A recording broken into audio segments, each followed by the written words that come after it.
Hello అండి. అందరికీ నమస్కారం. ఈరోజు మన స్టోరీ వచ్చేసి 'mister arrogant villain' part 12. Late చేయకుండా స్టోరీలోకి వెళ్ళిపోదాం. ఒరేయ్! ఒరేయ్ చంద్ర ఏం ఆలోచిస్తున్నావురా? అని వంశీ 2 సార్లు కుదిపితే గానీ ఈ లోకంలోకి రాలేదు చంద్ర. టైం లేదు. ఎన్ని సార్లు పిలవాలి?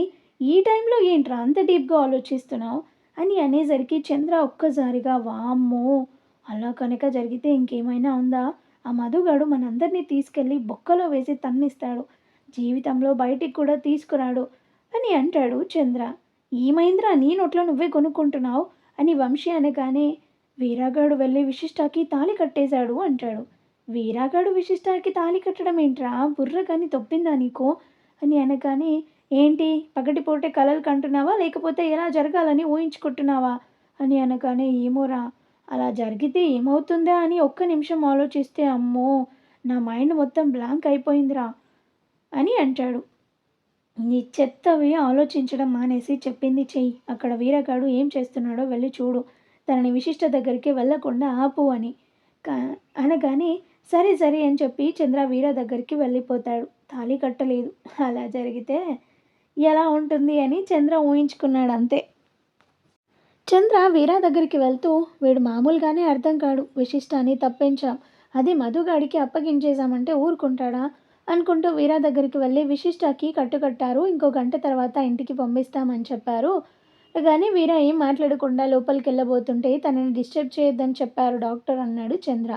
వీర మళ్ళీ సిగరెట్ తాగుతూ కార్ డోర్ ఓపెన్ చేసి కూర్చున్నాడు. చంద్ర తనతో ఏమైనా మాట్లాడరా ఎందుకంత కోపం అని గట్టిగా అడిగేసరికి వీర లేచి తాగుతున్న సిగరెట్ కింద పడేసి కాళ్ళతో దానిని నలిపి తను కట్టుకున్న పంచెని పైకి లేపి మోకాళ్ళ మీద కట్టాడు.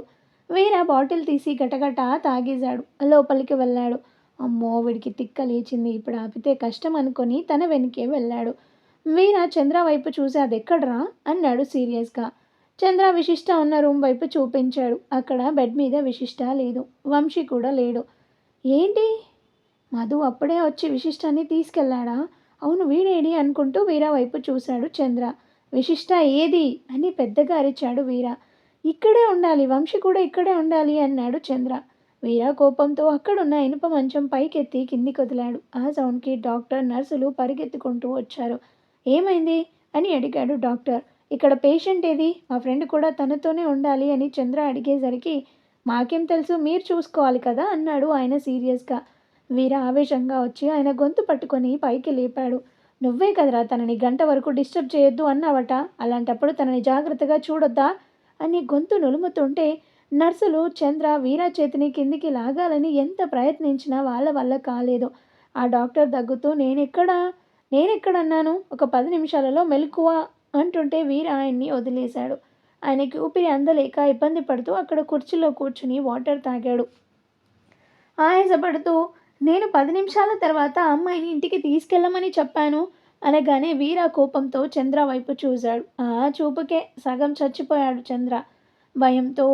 అది అది విశిష్ట కాదు వంశీ, మధు ఫోన్ కాదు వంశీ అలా చెప్పమన్నాడు అలా కానీ ఎందుకు అనేసరికి చంద్ర ఇవాళతో నా మని అయిపోయింది కేల్కతం దుకాన్ బంద్ అనుకున్నాడు. వీర దగ్గరకొచ్చి నిన్నేరా ఎందుకలా వంశీ అంటుంటే వంశీ లోపలికొచ్చాడు. అంతే చంద్ర వచ్చావా రా వీడివాళ మనిద్దరిని పైకి పంపుతాడు అనుకొని పైకి వంశీ విశిష్ట ఏది అన్నాడు అమాయకంగా.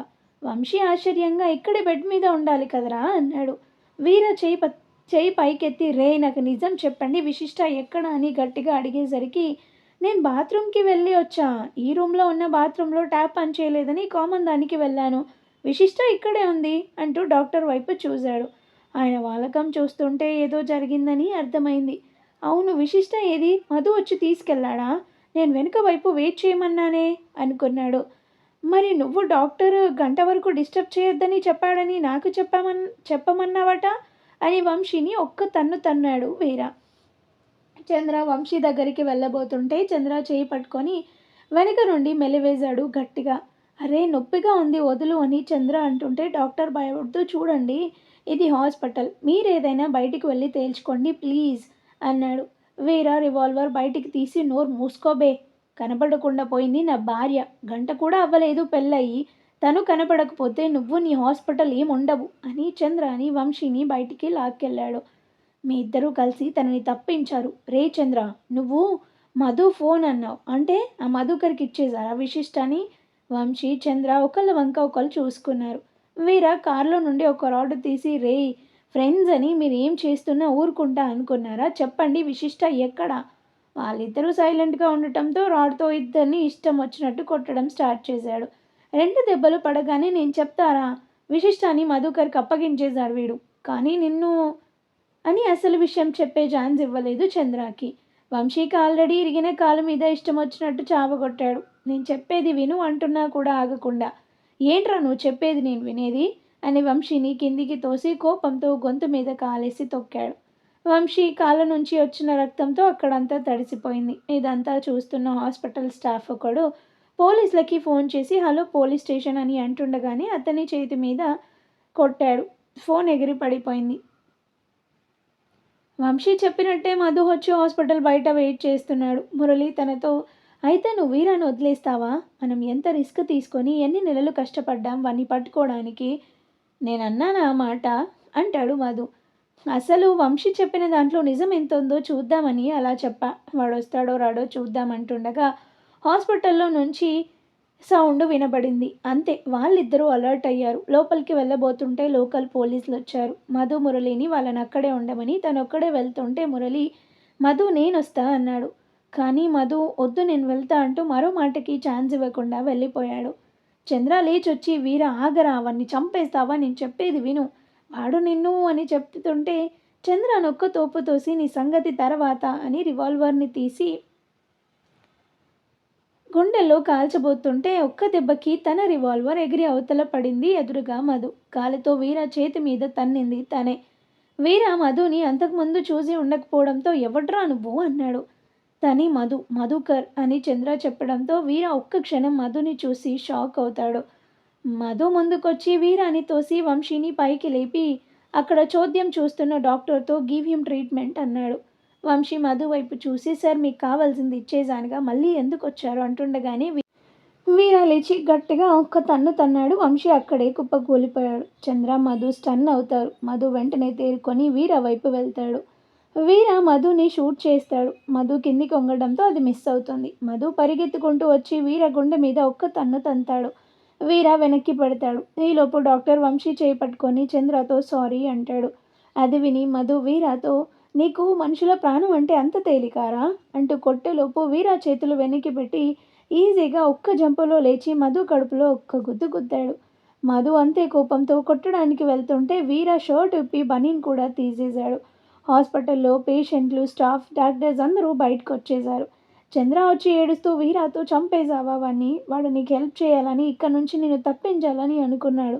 కానీ నువ్వు ఛీ, అసలు మనిషివేనా అని మధుతో, ఏంటి సార్ మీకు కావాల్సింది విశిష్ట, తను మీ దగ్గరే ఉంది కదా, మళ్ళీ మీరెందుకు అని అనేలోపు, ఏం మాట్లాడుతున్నావు నువ్వు, విశిష్ట నా దగ్గర ఉండడం ఏంటి, వంశీ అప్పగిస్తా అంటేనేగా నేను వచ్చాను, కానీ ఈలోపు సౌండ్ విని అక్కడికి వచ్చాను అంటే విశిష్ట ఇక్కడ లేదా అన్నాడు పెద్దగా.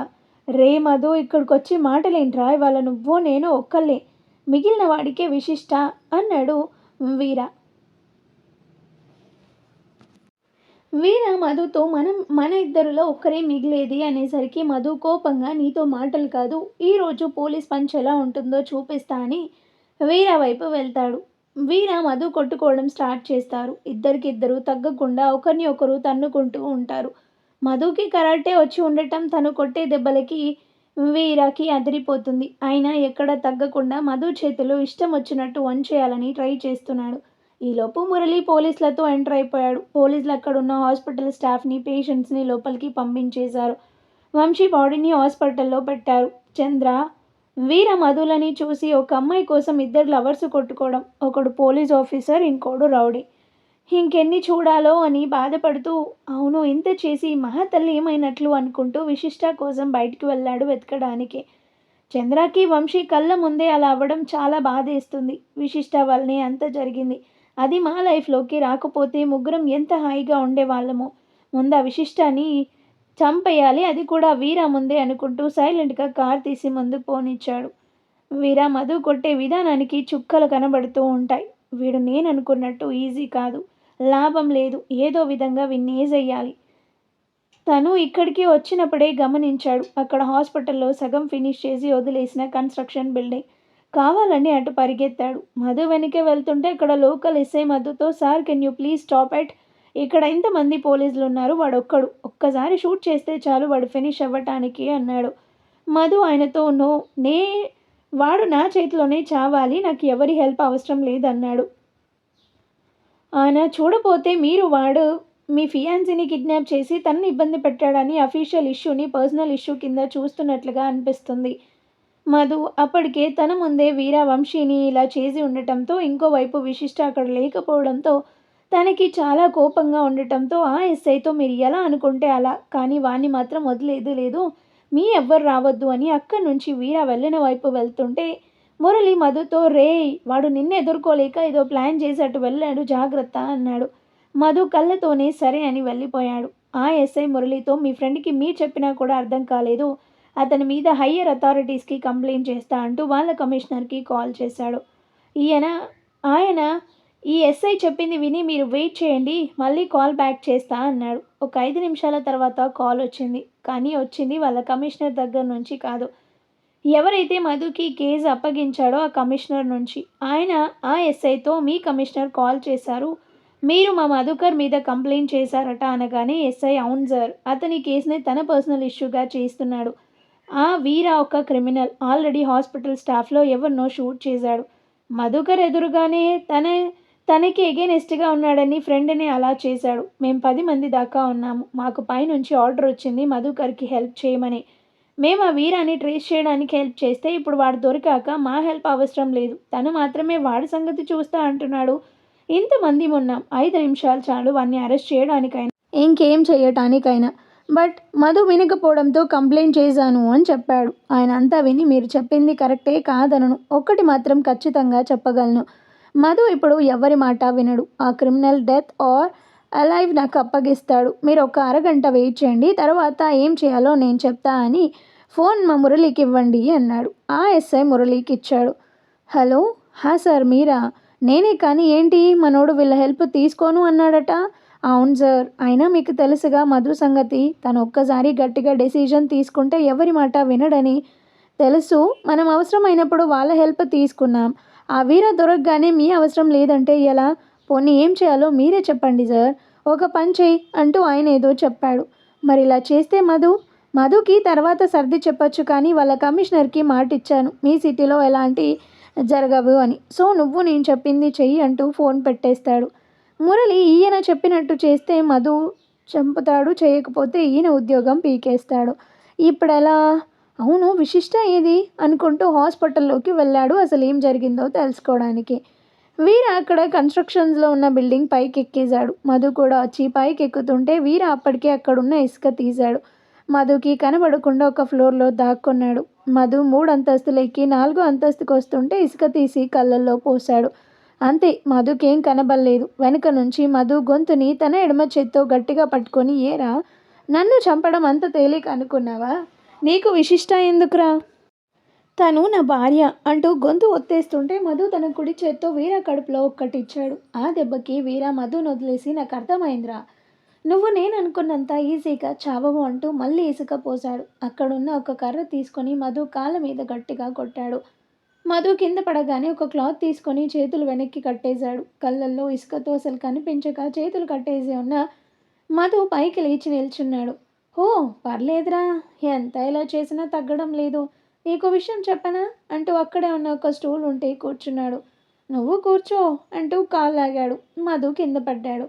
"అవును మధు, విషయం ఏది? ఎక్కడికి వెళ్ళి ఉంటుంది?" మధు చేతులు విడిపించుకునే ప్రయత్నం చేస్తున్నాడు. కళ్ళు బాగా ఇసుకతో నిండిపోయి కనబడడం లేదు. "అన్నట్లు విశిష్ట ఏమందో తెలుసా?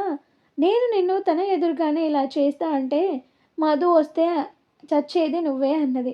తన మాటలు విన్నప్పుడు నాకు నిన్ను ఇలా చెయ్యాలని చాలా కోపం వచ్చేది. అందుకే నిన్ను తన ఎదురుగానే అలా చేద్దాం అనిపించింది. ఇప్పుడు తను లేదు. సరే, నువ్వు ఇక్కడే ఆగిపో, నేను వెళ్తున్నా. అయినా పరాయి వాళ్ళ భార్య కోసం ఆశపడకూడదు" అంటూ రివాల్వర్ తీసి మధు నుదుటి మీద పెట్టాడు. అప్పటికే చేతులు విప్పేసుకున్న మధు రివాల్వర్ రాక్కొని వీర కాళ్ళ మీద షూట్ చేశాడు. వీర తప్పించుకొని గోడ చాటును దాక్కున్నాడు. మధు కర్చీఫ్ తీసుకొని కళ్ళని రబ్ చేశాడు. వీడు మామూలు వాడు కాదు. ముందు విశిష్టాన్ని వెతకాలనుకుంటూ అక్కడి నుంచి వెళ్ళిపోయాడు. మధుకి కొంచెం కొంచెంగా కనబడుతూ ఉండటంతో ముందుకెళ్ళాడు. అక్కడున్న టబ్‌లో వాటర్ కనిపించాయి. గబగబా ఫేస్ క్లీన్ చేసుకొని వీరా కోసం చూశాడు. కనబడలేదు. వీరా హాస్పిటల్ వెనక వైపు నుంచి కిందికి దూకాడు. అక్కడి నుంచి రోడ్డు మీదకెళ్ళాడు. ఫోన్ ఆన్ చేసి ఎవరికో కాల్ చేశాడు. అక్కడ ఒకతను బైక్ తీసి స్టార్ట్ చేశాడు. వీరా వెనుక నుంచి అతన్ని కొట్టి బైక్ తీసుకొని వెళ్ళిపోయాడు. మధు కిందికి ఫాస్ట్‌గా వచ్చి మురళితో నాకు వీరాని చూడగానే వాడి సంగతి చూడాలి. అది కాక వాడు వంశీని అలా చేసేసరికి ఇంకా కోపం పెరిగింది. ఈ హడావిడిలో విశిష్ట సంగతి మర్చిపోయాను. మనల్ని ఇక్కడికి రమ్మని వంశీ చెప్పింది నిజమే. వారి విశిష్ట ఏమైనట్లు అని అడిగాడు. నేను హాస్పిటల్లో అందరినీ అడిగాను కానీ ఎవరూ తెలీదంటున్నారు. నాకు ఆ డాక్టర్ చెప్పిన దాన్ని బట్టి ఏమర్థమైందంటే విశిష్ట తలకి చిన్న గాయమైతే కట్టారు. వీరా బయటే ఉన్నాడు. నేను అనుకోవడం వంశీ ఆ టైంలోనే మనకు కాల్ చేశాడు. మధు ఏదో ఐడియా వచ్చినట్లు ఆ విషయం చంద్రకి తెలుసు. అంటే వాడు కూడా మనం ముందే అనుకున్నట్లుగా విశిష్టకి సహాయం చేశాడు. మరి వీరా లోపలికి వెళ్ళి చూస్తే విశిష్ట కనబడలేదు. మధ్యలో 10 నిమిషాల టైం. ఈలోపు తనకి మెలకు వచ్చి తప్పించుకోవడానికి ప్రయత్నించిన 10 నిమిషాలలో ఏం పెద్ద దూరం పెళ్ళి ఉండదు. తనకి ఈ ఊరు కొత్త, పైగా భాష రాదు అంటూ హాస్పిటల్కి వెళ్ళాడు. అక్కడున్న హాస్పిటల్ హెడ్తో హాస్పిటల్లో పనిచేసే స్టాఫ్ మొత్తాన్ని రమ్మన్నాడు. అందరూ వచ్చాడు. మధు విశిష్ట ఫోటో చూపించి ఈ అమ్మాయిని హాస్పిటల్కి తెచ్చిన తర్వాత మీలో ఎంతమంది చూశారు? ఇందాక నాతో ఫైట్ చేసిన వాడొక్క ఇది. వాడ అమ్మాయిని కిడ్నాప్ చేసి తెచ్చాడు. మీరెవరికి భయపడకుండా ఆ అమ్మాయి ఎక్కడికైనా వెళ్ళిందా? మీలో ఎవరైనా హెల్ప్ చేస్తే చెప్పండి. మీకు 5 నిమిషాలు టైం అంటూ కళ్ళు బాగా డస్ట్గా ఉండటంతో ఐ డ్రాప్స్ వేసుకొని కళ్ళు మూసుకున్నాడు. కళ్ళు తెరవగానే 2 నర్సులు ముందుకొచ్చారు. వాళ్ళలో ఒక ఆమె మేము ఆమెకి ట్రీట్మెంట్ ఇచ్చినప్పుడు చూసాం. ఆమె తలకి కట్టాక నేను పై ఫ్లోర్కి వెళ్ళాను సార్. వచ్చేసరికి ఆ అమ్మాయి లేదు సార్. నిజం సార్ అన్నది. ఇంకో ఆమె ఏం మాట్లాడలేదు. మధు ఆమెతో అంటే విశిష్ట ఎక్కడికి వెళ్ళిందో నీకు తెలుసు కదా అన్నాడు సీరియస్గా. ఆమెకి భయంతో టెన్షన్ పెరిగింది. సార్ అసలు ఏం జరిగింది అంటే చంద్ర వీర దగ్గరికి బయటికి వెళ్ళగానే వంశీ టాయిలెట్ కోసం బయటికి వెళ్ళాడు. అప్పుడే నర్స్ అక్కడే ఉంది. విశిష్టకి మెలకు వచ్చింది. చుట్టూ చూసింది. ఎవరూ లేరు. అంతే లేచి కూర్చుంది. నర్సు ఓ మీకు మెలకు వచ్చిందా? మీ వాళ్ళు బయటే ఉన్నారు అంటూ వెళ్ళబోయింది. విశిష్టకి ఆమె భాష అర్థం కాలేదు. వెంటనే ఆమె నోరు మూసి షూ అంటూ వెనుక డోర్ నుంచి హాస్పిటల్ వెనుక వైపు ఉన్న కారిడార్లోకి తీసుకెళ్ళింది. తన మెడలో వీరా పెట్టిన నెక్లెస్ తీసి ఇచ్చి ఆమెకి ఏం చెప్పొద్దు అంటూ అక్కడ రోడ్డు కనబడితే అటు వెళ్ళిపోయింది. ఆమె చెప్పడం ఆపి మధు వైపు చూసింది భయంగా. మరి ఆ విషయం ఇందాక నుంచి ఎందుకు చెప్పలేదు? గంట పైగా అయింది తను వెళ్ళి అనేసరికి నాకు ఆ నెక్లెస్ చూడగానే ఏం చెప్పకూడదు అనిపించింది. కానీ అతను ఇందాక తనని అలా చేశాడు. ఇంకా నన్ను కూడా అలాగే చేస్తాడేమో అని చెప్పలేదు అన్నది. మధు లేచి ఎటువైపు వెళ్ళింది అని అడిగాడు. ఆమె చూపించగానే మధు బైక్ తీసుకొని అటువైపు వెళ్ళాడు. వీర పంపిన వాడక్క నుంచి బయటికి వెళ్ళి వీరాకి ఫోన్ చేశాడు. వీర అంతా విని అతన్ని హాస్పిటల్ నుంచి 1 కిలోమీటర్ దూరంలో ఉన్న దాబా దగ్గరికి రమ్మన్నాడు. అతను రాగానే ఆ రోడ్డులో నుండి లోపలికి వెళ్ళడానికి నాకు రూట్ చూపించు అనడంతో అతను కారు ఎక్కాడు. కారు హాస్పిటల్ వెనుక వైపు దూసుకెళ్ళింది. వీర వెళ్తూ చంద్రకి ఫోన్ చేశాడు. చంద్ర హాస్పిటల్ సరౌండింగ్స్ దాటి ముందుకొచ్చాడు. వీర ఫోన్ చూసి కావాలని లిఫ్ట్ చేయలేదు. మళ్ళీ చేస్తుంటే అప్పుడు లిఫ్ట్ చేశాడు. ఎక్కడ్రా అన్నాడు. చంద్ర ఏం మాట్లాడలేదు. నిన్నేరా అనగానే చంద్ర అసంగనంగా ఎక్కడున్నానో చెప్తే వంశీని చేసినట్లు నన్ను చేయడానికా అన్నాడు. అది తర్వాత సంగతి. ముందు నువ్వు ఎక్కడున్నావో చెప్పు అన్నాడు. ఏంటి నీకు చెప్పేది? ఇక నీ దారి నీది. నేను వెళ్ళిపోతున్నాను. కాకపోతే వెళ్తూ నీకు విశిష్టాన్ని గిఫ్ట్గా ఇస్తా. అది ఇలా అంటూ ఫోన్ పెట్టేశాడు. వీరాకి కోపం పెరిగిపోయింది. మళ్ళీ ఫోన్ చేస్తే స్విచ్ ఆఫ్ వచ్చింది. విశిష్ట హాస్పిటల్ వెనుక వైపున ఉన్న రోడ్డు మీద నుంచి లోపలికొచ్చి అరగంట కావస్తుంది. సాయంత్రం అయింది. విశిష్టకి నడిచేసరికి నీరసం వచ్చేసింది. అక్కడక్కడ కొన్ని ఇళ్ళు ఉన్నాయి. ఏం చేయాలో అర్థం కాలేదు. ఎప్పుడైతే హాస్పిటల్ నుంచి బయటకు వచ్చిందో తన ఒంటిపై ఉన్న నగలన్నీ తీసేసింది. ఎటు వెళ్ళాలో తెలియక అక్కడ ఒక చిన్న కొట్టు ఉంటే దానికి దగ్గరలో కూర్చుంది. ఆకలేస్తుంది. తల దగ్గర అయిన గాయం వలన బాగా నొప్పి వేస్తుంది. నడిచే ఓపిక లేక అక్కడే కూర్చుని ఉండగా అప్పుడు గుర్తొచ్చింది చంద్ర ముందు రోజు తనకి డబ్బులు ఇచ్చాడు అని. వాటిని పేపర్లో చుట్టి జాకెట్లో పెట్టుకుంది. వెంటనే ఆ పేపర్ తీసింది. డబ్బులు లెక్కబెట్టింది. అమ్మయ్య, ముందు ఏమైనా తిని ఎవరినైనా హెల్ప్ అడిగి ఎయిర్పోర్ట్కి వెళ్ళాలి. కానీ ఎలా? నేను ఎప్పుడు ఫ్లైట్ ఎక్కలేదు. ఎలా ఎక్కాలి? అసలు ఎక్కడికి ఎలా వెళ్ళాలి? అని ఆలోచిస్తూ ఉండగా ఆ కొట్టతను తమిళంలో ఏదో అడిగాడు. విశిష్టకి తన పరిస్థితికి తన మీదే జాలేసింది. ఆయన ఏం అడుగుతున్నాడో అర్థం కాలేదు. తనకి తెలుగు, ఇంగ్లీష్ తప్ప మరో భాష రాదు. అప్పుడొచ్చింది ఆలోచన. ముందు లోకల్‌గా ఉండే పోలీస్ స్టేషన్‌కి వెళ్ళి మధుని కాంటాక్ట్ చెయ్యొచ్చు అని. అంతే. హుషారుగా పైకి లేచి ఆ షాప్ అతనితో ఫోనుందా అని అడిగింది. ఆయన అనుమానంగా చూశాడు. పోలీస్ స్టేషన్ ఎక్కడా అని అడిగింది. ఆయన చెప్పిందేదీ అర్థం కాలేదు. ఈలోపు దాదాపు తన వయసున్న అమ్మాయి అటు వెళ్తుంటే ఆపి డూ యూ నో ఇంగ్లీష్ అని అడిగింది. హా! యెస్ అనగానే ఇక్కడ పోలీస్ స్టేషన్ ఎక్కడ అనేసరికి ఆ అమ్మాయి చాలా దూరం అన్నది. నాకు ఫోన్ కావాలి, మీ దగ్గర సెల్ ఫోన్ ఉందా అని అడిగింది. లేదు, కానీ షాప్ అతనికి ఉంది అని నేను అడుగుతాను. దానికన్నా ముందు మీ డీటెయిల్స్ చెప్పండి అన్నది. విశిష్ట మొత్తం చెప్పకుండా తననెవరో కిడ్నాప్ చేశారని, వాళ్ళ నుంచి తప్పించుకొని వచ్చానని చెప్పింది. వాళ్ళ ఊరు తిరిగి వెళ్ళటానికి పోలీసుల హెల్ప్ కావాలని చెప్పింది. మరి తలక గాయం ఏంటి అని అడిగేసరికి వాళ్ళ నుంచి తప్పించుకునే ప్రయత్నంలో తలకి దెబ్బ తగిలింది అని చెప్పింది. ఆ అమ్మాయికి విశిష్ట మాటలు విని నమ్మకం కుదిరింది. ఆ షాప్ అతని దగ్గరికి వెళ్ళి ఏదో చెప్పి ఫోన్ అడిగింది. ఆయన ఇచ్చాడు. విశిష్ట మధు నెంబర్కి చేసింది, కలవలేదు. అసలు ఎక్కడున్నావు, నా గురించి వెతుకుతున్నావా అనుకుంటూ పోలీసులకి కాల్ చేసింది. మరి ఆ తర్వాత ఏం జరిగిందో తెలుసుకోవాలంటే నెక్స్ట్ ఎపిసోడ్ చూడాల్సిందే. స్టోరీ నచ్చితే లైక్ చేయండి అండ్ అలాగే మన ఛానల్ని కూడా సబ్స్క్రైబ్ చేసుకొని హైప్ ఆప్షన్ని క్లిక్ చేసి పాయింట్స్ ఇవ్వండి. Thank you.